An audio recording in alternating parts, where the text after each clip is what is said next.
Tak, a teď se koukneme na jedno velké téma a to jsou záruky. Záruky, které firmy vlastně nabízejí, poskytují nebo které zveřejňují, je potřeba si to ujasnit. Jo? Není to tak složitý a často to může vyznít hodně zmatečně. Na něco je 10 let, na něco 25, na něco 2 roky. Děláme si v tom jasno. Jo? Na panely, klasicky čistě jenom na panely, je záruka 10 až 15 let, to je, že to bude mít nějaký výkon, že neklesne od 80% nebo o 20%, tak.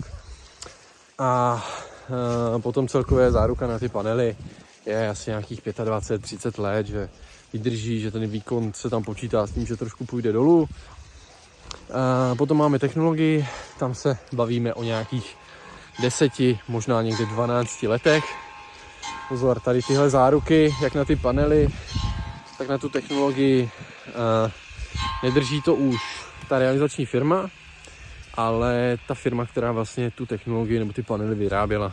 Takže pokud to jde z Číny, firma tady, nebo realizační firma tady nebude, musíte se obrátit vlastně na tu firmu z Číny. Na celé to dílo bývá z zákona záruka asi 2 roky. Takže je potřeba ty první 2 roky nějakým způsobem, nebo aspoň první rok, kontrolovat, jestli ta elektrárna vyrábí to, co má, nebo po případě to řešit celkově s tou realizační firmou. To, jestli tady bude i za ty 2 roky a jak se k tomu postaví, to se teďka začne jako teprve ukazovat, protože teď ty 2 roky tak nějak budou končit. Nemyslím si, že by ta technologie se měla nějak kazit, jedině by byla špatně zapojená a podobně, ale i to se může stát. Takže uvidíme, jak se k tomu ty firmy postaví. Jo, to je k těm zárukám. Takže panely, jen tomu 25 let, technologie nějakých 12, ale záruka na celé dílo je jenom 2 roky. Jo, to je to, co drží ta realizační firma.